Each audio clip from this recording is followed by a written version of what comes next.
Muy bien. Quieto estaré. Y creo que cuando uno permanece quieto es la máxima demostración de confianza que podemos tener en el Señor. Hoy quiero que conozcas conmigo un edificio muy singular. Es un edificio muy particular, es antiguo, es una fortaleza de muchos miles de años, data con 150 habitaciones diseminadas en diferentes niveles. 150 compartimientos diseminados en diferentes niveles en una fortaleza antiquísima. Y cuando entramos a este edificio, conocido como el Libro de los Salmos, llegamos juntos a la habitación 107, que le da título a este mensaje, habitación 107. Voy a hablar específicamente del salmo que lleva ese número, el 107. En realidad hay 150 habitaciones diferentes que podríamos recorrer, 150 bitácoras diferentes. Pero esta en particular, la 107, a mí me conmueve, me llena de interrogantes, de preguntas, pero también me da muchas respuestas. Por eso no es una de las habitaciones de todo este edificio que podrías recorrer solo o sola. Es una habitación que tendrías que necesitar mi torpe ayuda como guía. A mí me va a tocar ser tu guía en este recorrido por esta habitación en particular, la 107 del Libro de los Salmos, que si la tienes en tu casa y quieres compartirla conmigo, me encantaría, pero déjame que yo te vaya acompañando en el recorrido, no lo hagas solo.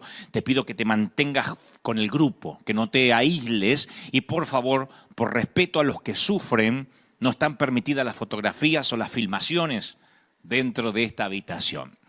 Porque lo que veremos aquí es absolutamente confidencial y yo te ruego la mayor discreción, principalmente a todo este grupo de visitantes en línea que tenemos ahora. Son miles de todas partes del mundo. La mayor discreción, manténganse unidos, guarden las máquinas fotográficas, guarden los celulares para no distraernos con nada.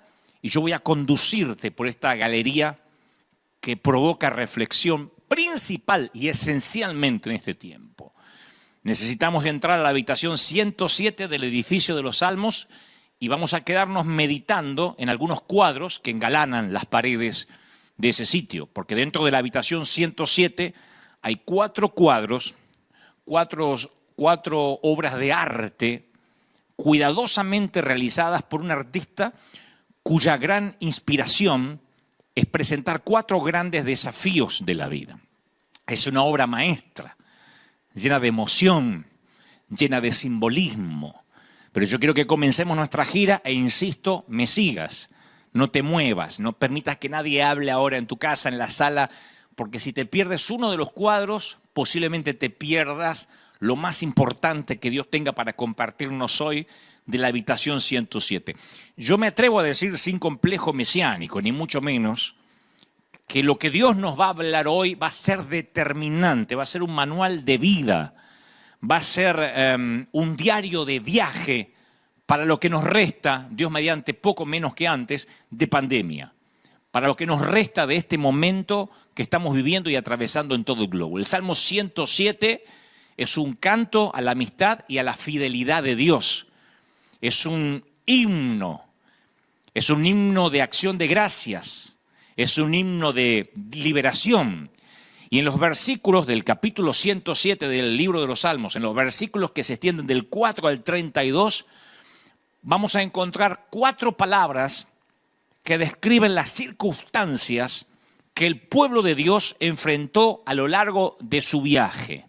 Estoy hablando de Israel, estoy hablando de varios profetas de las Escrituras, pero estas 4 imágenes, estos 4 cuadros que, insisto, engalanan la habitación 107 de este edificio, tienen un tema en común: el sentimiento humano de impotencia. Que es lo que estamos teniendo ahora la mayoría, la impotencia de haber perdido el control, la impotencia de no saber cuándo esto termina. Ahora es cuando le preguntas a cualquier ministro, cualquier pastor o sacerdote o rabino, ¿qué piensa? ¿Cuándo es que esto se terminará? ¿Cuál será la fecha de caducidad? Y la mayoría quizás no tenga respuesta. Ahora es el momento hasta que los presidentes, los jefes de Estado sienten impotencia Porque por un lado se les desploma la economía y por otro lado tienen que preservar la salud y el bienestar de la gente. Este es el tiempo donde nunca esperábamos ver, por ejemplo, al comandante en jefe de las Fuerzas Armadas de este país diciendo vamos a orar. Y no porque esté necesariamente enjuiciando a Donald Trump, sino porque es increíble ver a un mandatario decir vamos a orar juntos, como lo proclamó el domingo pasado, vamos a clamar en Pascuas a Dios, que es el único que puede sacarnos de esto. Es maravilloso estas declaraciones cuando vienen de jefe de Estado, cuando todos levantan los ojos al cielo, pero también muestra que hay impotencia. Por eso digo que los 4 cuadros de la habitación 107 de este edificio muestran obras maestras de impotencia retratadas ahí. La primera, el desierto, que aparece allí en las Escrituras. El primer cuadro es un paisaje, pero no uno que podrías ver brotar de un pincel del típico pintor. Sucede que este paisaje de la habitación 107 es el desierto. Yo los llamaría perdidos en el desierto, ¿no? El título está inspirado en la descripción que se encuentra de los versículos del 4 al 9 del Salmo 107. Del 4 al 9. Dice, vagaron por el desierto, por la soledad sin camino, sin hallar ciudad donde vivir, hambrientos, sedientos, su alma desfallecía en ellos. Entonces clamaron a Jehová en su angustia y los libró de las aflicciones, los guió por el camino derecho. Pero yo leo la experiencia de personas que están perdidas en el desierto. El Salmo 107 nos muestra a personas que dicen anduvieron perdidos por el desierto, por la soledad sin camino, sin hallar una ciudad donde vivir, sin hallar un sitio, una ciudad. Gente que no tiene una ciudad donde vivir es como digo siempre, un corazón sin techo. Es gente que no tiene un hogar. Yo me siento sediento solo de leer esas palabras, porque para algunos el desierto en este momento es la soledad. Por eso digo que el primer cuadro de esta habitación es el desierto. Otros el desierto es la rutina fútil, la rutina de todos los días es un desierto. Otros se pierden en un desierto de afluencia, el cual resulta ser una tierra a veces más árida y sedienta de lo que ellos esperaban. Pero el libro de Génesis nos muestra desiertos, el libro de Éxodo nos muestra desiertos, Deuteronomio nos muestra desiertos y casi hasta Apocalipsis hay desiertos. Particularmente el primer libro de la Biblia termina con una sola familia, tan pequeña de modo que la Biblia enumera los nombres de todos los hijos. Así termina el libro de Génesis. Y el libro de Éxodo comienza con una muchedumbre de israelitas que están trabajando como esclavos bajo el gobierno del hostil faraón. Entonces, siempre me pregunté en este tema de desierto, que en ningún lugar se halla el relato de lo que sucede de los 4 siglos del medio. Yo nunca escuché sermones sobre la brecha que hay entre Génesis y Éxodo. Porque cuidado, voy a decir algo que los teólogos ya saben, pero que no todo el mundo tiene que dar por sentado. Cuando termina Génesis, no sigue de manera lineal con el capítulo 1 de Éxodo. 4 siglos pasaron en el medio. Primero termina con una pequeña familia, Génesis, y después cuando volvemos a ver la historia, hay miles de judíos trabajando como esclavos bajo el faraón. Y durante un periodo que comprende casi el doble de tiempo de la existencia de los Estados Unidos, para que tenga una idea, el cielo permaneció callado. Y luego de ese silencio, Dios hizo la mayor exhibición de poder que el mundo haya visto jamás. O sea que luego de un silencio de 4 siglos, 10 veces intervino Dios en una escala tan masiva que no quedó en Egipto una sola persona que dudara acerca de la existencia de Dios. Miles de millones de ranas, piojos, moscas, piedras de granizo, langosta, demostraron de manera empírica que el Señor era real. Y durante los 40 años siguientes, Dios los llevó, dice la Biblia, como un padre que lleva a su hijo. 40 años después que Dios demostró su poder, de modo que en Egipto nadie podía dudar que el Dios de Moisés era Dios. Después de eso, Dios encima, como bonus, los alimenta, los viste, les planifica el itinerario al pueblo de Israel todos los días, pelea sus batallas. Dios salió del silencio, habló con voz audible, se hizo visible. Y esto es lo que quiero destacar. El poder consigue todo menos el amor. Ningún despliegue pirotécnico de omnipotencia pudo hacer que Israel confiara en Dios. Y esto se ve hasta hoy. En cualquier campo de concentración, los guardias tienen un poder casi ilimitado. A base de la fuerza, un guardia puede lograr que la gente renuncie a su Dios. Lo hemos visto hasta en los genocidios. Que maldiga a su familia. Un guardia a base de la fuerza puede lograr que el prisionero mate a sus seres queridos. Puede lograr que coma estiércol, que pierda la dignidad por completo. Pero una sola cosa un guardia no puede lograr de su prisionero, que lo ame. Nadie puede obligar a nadie a amar, porque el amor no opera bajo las reglas del poder. Por eso el Señor se resistía a hacer milagros. Y cuando los hacía, decía, no cuenten nada, yo no vine para esto. Por eso el Señor no hacía grandes cruzadas de milagros. Tú puedes poner en fila a todos los predicadores de sanidad y hacer una gran cruzada de milagros, la gente no se enamorará de Dios. Los testimonios de los milagros reafirman la fe de los que creemos, pero no hace que el incrédulo corra arrepentido amando al Señor. Los mayores milagros de Dios no logran que sus hijos lo amen más. De allí es que concluimos que cuando Dios hace silencio y te lleva al desierto, es por amor. Si estamos en este desierto llamado pandemia, yo estoy convencido que es por amor. Hace unas semanas yo tenía cierto resguardo de decir esto, porque aunque uno tiene que predicar la verdad, yo no quería herir susceptibilidades. Y que alguien dijera, wow, está culpando a Dios. Pero recuerden que yo dije, no tratemos de disculpar a Dios en esto. Dios está al control. Y Dios sabe que la única forma que tiene para que lo amemos es a través del silencio y en el desierto. Dice Salmos 121:4, he aquí no se adormecerá ni dormirá el que guarda a Israel. Salmos 3:5 dice, yo me acosté y dormí y me desperté porque Jehová me sustentaba. O sea que la palabra indica que aunque estés descansando en silencio, en el desierto, el plan del Padre Dios para tu bendición continúa avanzando. Alguien tiene que decir amén. Tan seguro como que tu corazón sigue latiendo durante la noche, su disposición a beneficiarte está activa. Hay una cantidad de sucesos importantes en la Biblia en donde la victoria se alcanzó a través de la oscuridad, a través del desierto. Por eso yo dije, no vayas solo en la habitación 107, porque lo primero que encontrarás es desierto y querrás salir de aquí. Pero esto no es una ópera prima de Dios, que por primera vez muestra el cuadro del desierto en la habitación 107. No, la creación de la luz irrumpió en el caos de la oscuridad, del desierto, cuando Dios hizo los cielos y la tierra.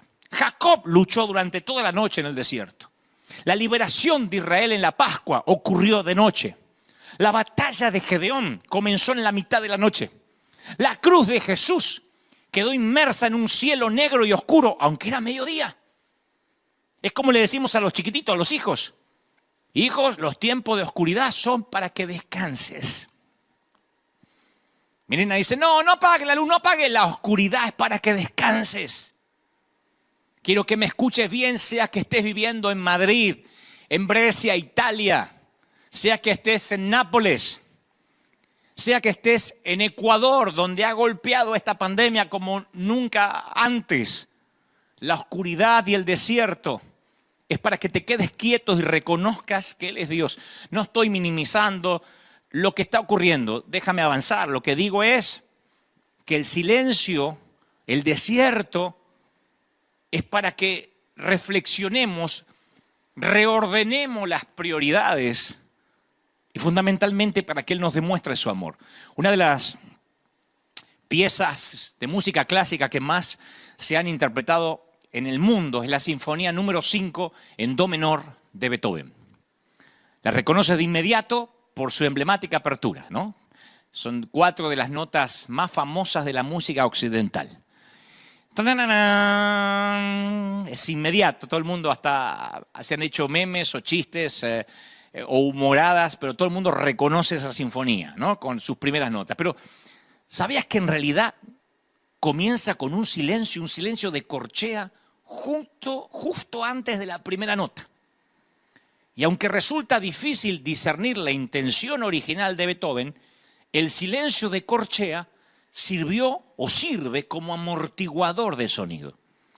Cuando un concierto está por empezar, siempre hay ruido en el ambiente, como cuando empieza un servicio. Conversación entre los asistentes, gente que busca su asiento, incluso el ruido del papel de los programas de mano. Y entonces algo de silencio en el inicio de una sinfonía sirve para limpiar los oídos. Incluso si se trata solo de un silencio de corchea, que los músicos saben.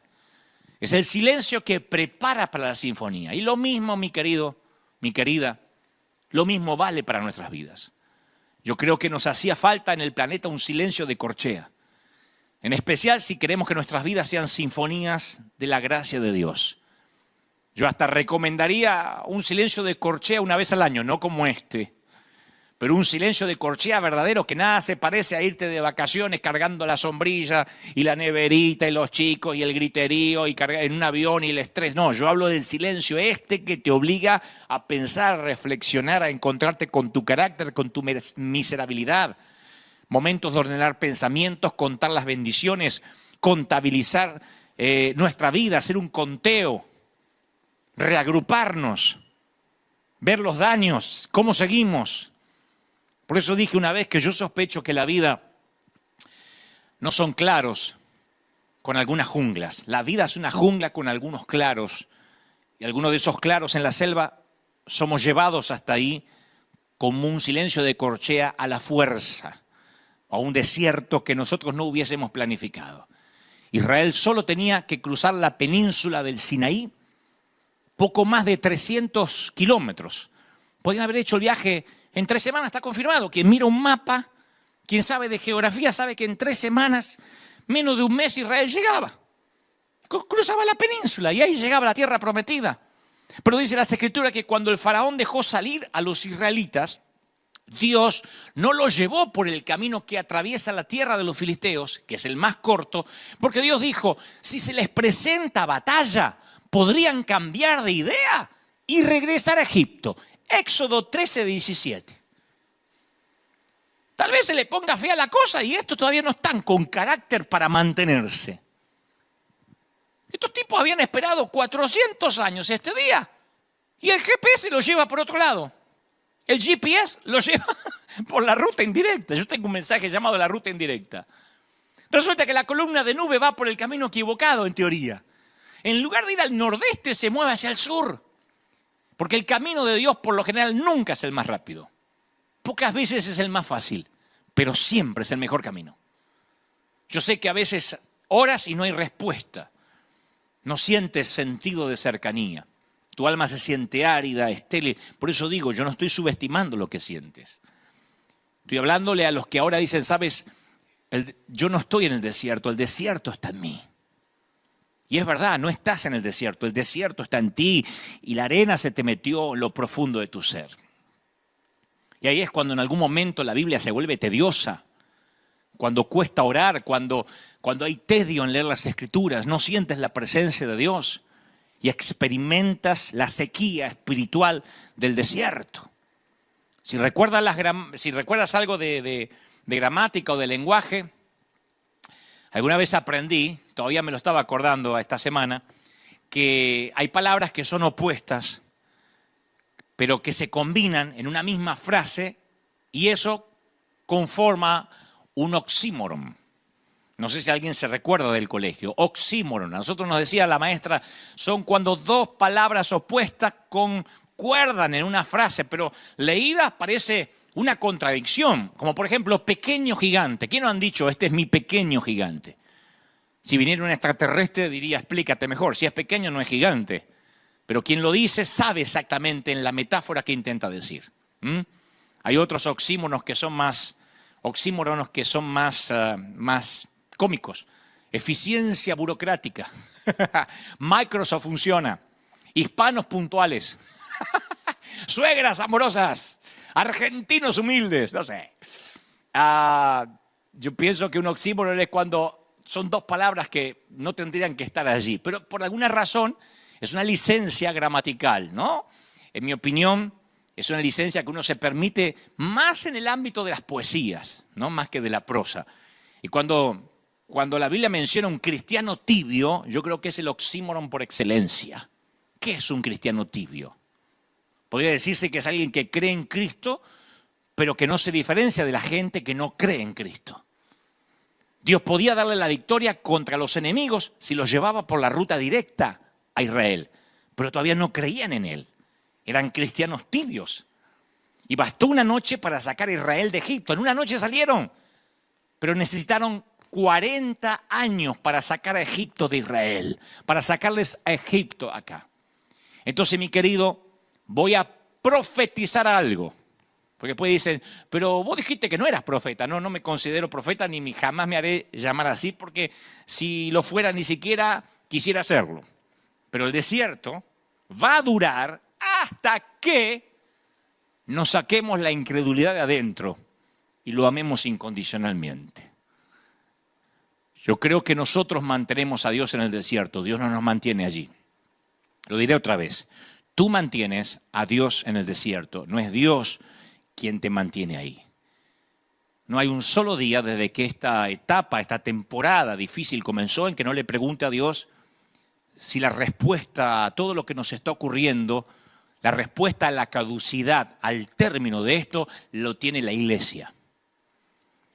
Cuando hablo de la iglesia son los que nos congregamos, eventualmente los que creemos en Cristo. Si acaso no somos nosotros los que tenemos que entender lo que es ser un cristiano verdadero y no uno tibio. Y que el mundo entero esté esperando la manifestación de los hijos verdaderos de Dios. Yo voy a ayudarte, aunque sea en un torpe intento, a caminar en fe sin importar lo que se te cruce en el camino. Yo le digo siempre a la congregación, soy tu pastor y se supone que estamos juntos en esto. Convengamos que yo he visto a Dios contestar oraciones. Yo he visto personas sanadas y que dejó mudos a los doctores. Yo he visto parejas que fueron infértiles dar a luz chiquitos, niños. He visto personas perder sus empleos, orar y con rapidez conseguir uno que le pagaron el doble. Muchas veces sucede así. La fe da resultados. Yo eso no lo voy a cambiar. Las oraciones, señores, producen respuestas. Pero para serte sincero, a veces aparece el desierto. Y a veces haces tu mejor oración, la más honesta, de la más profundo de tu corazón y no hay respuesta. O la respuesta es no. Y aunque tus motivos son puros, no llega la transformación. El momento del cambio no sucede. El cáncer se esparce, la metástasis aumenta, las finanzas se escasean, el matrimonio está solitario, se siente solitario. Los hijos se alejan cada día más. Las temporadas de adversidad pueden ser fatales para la fe. O bien, puedes escoger convertir los tiempos de crisis, esto de desierto, en las mejores oportunidades de tu vida. Todo depende cómo veas esto. Quizá la gente que amas se enferme y quizá algunos se irán a la eternidad. Yo no estoy diciendo que vas a lograrte todo lo que te propongas. Vas a tener que sufrir y lidiar con algún dolor que a lo mejor no te mereces. Tendrás días de frustración. La fe no te garantiza una vida libre de desiertos, pero sí te capacita para descubrir la oportunidad de ver la gracia de Dios en medio de estos desiertos. Yo suelo orar mucho para que Dios me mueva los obstáculos siempre. Siempre le digo, Señor, quita la oposición de mi vida. Y según mi manera de pensar, los desiertos siempre parecen que se interponen en el camino de la oportunidad. Pero Dios no piensa como yo. Creo que debe ser la razón por la cual casi no me consulta lo que pienso. Así que en lugar de quitar nuestros desiertos, Él desarrolla nuestra fe y obra por medio de esos desiertos. Si nunca te enfrentas a un enemigo, jamás vas a experimentar la victoria de Dios. Donde no hay oposición, no hay oportunidad. Moisés dio un conmovedor discurso de ánimo a Israel. Le dijo, no tengan miedo, mantengan sus posiciones. Yo voy a emular sus palabras. Mantengan sus posiciones. Le voy a decir a la iglesia de River, soy tu pastor. Oye, soy tu pastor. Se supone que estamos juntos en esto. ¿Recuerdas esas palabras? Lo decía casi todos los últimos domingos antes de que esto empezara. ¿Se acuerdan cuando les decía, quizás esto un día se termine, quizás yo me vaya, ustedes se vayan, o no sé lo que pueda pasar? ¿Lo recuerdan?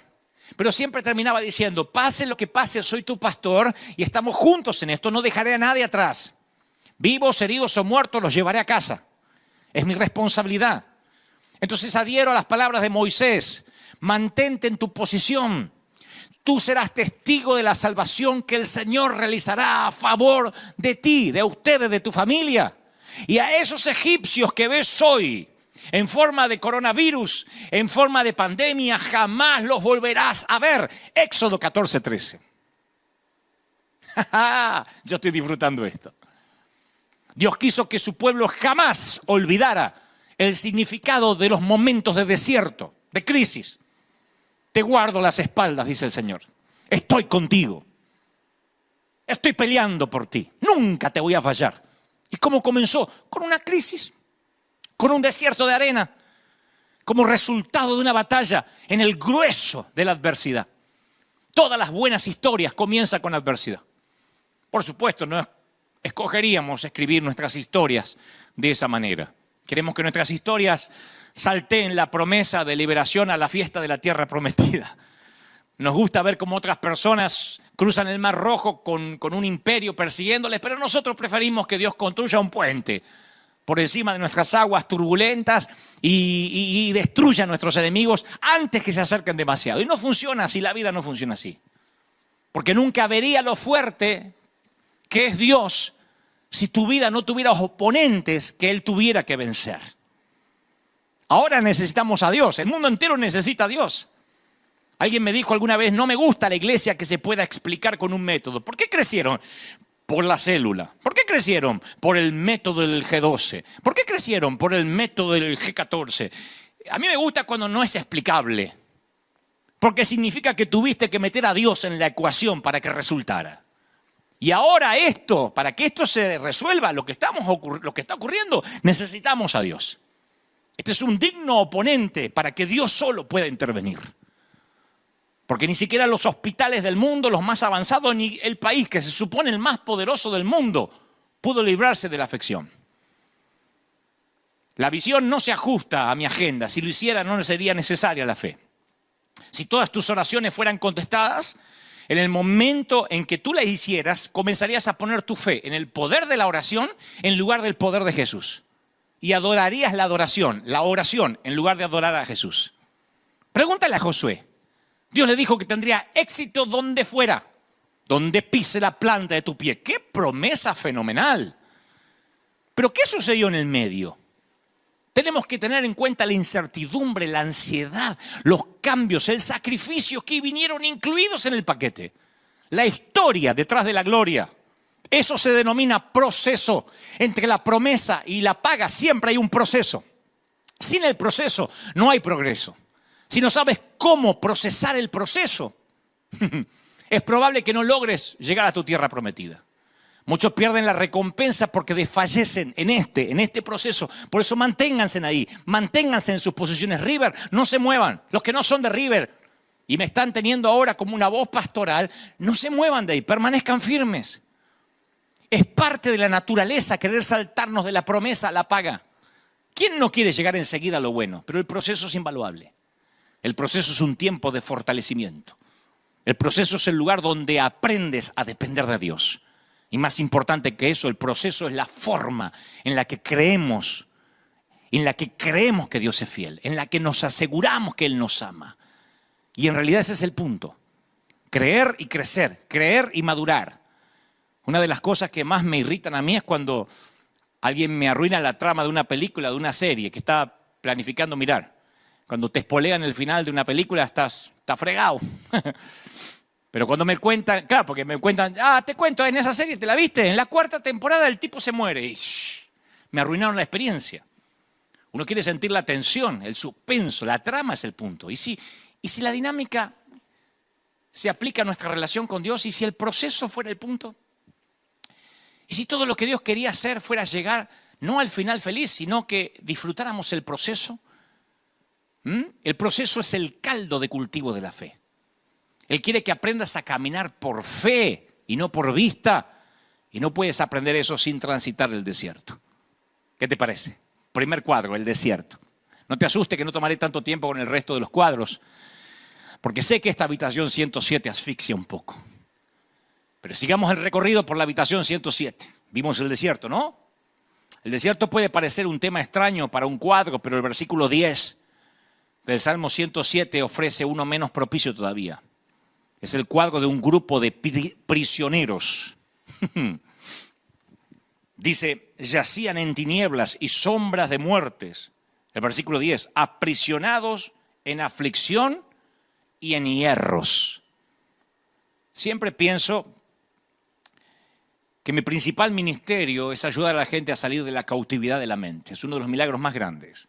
El Espíritu de Dios está sobre mí porque me ha ungido para traer buenas nuevas a los afligidos, a vendar a los quebrantados de corazón, proclamar libertad a los cautivos, liberación a los prisioneros.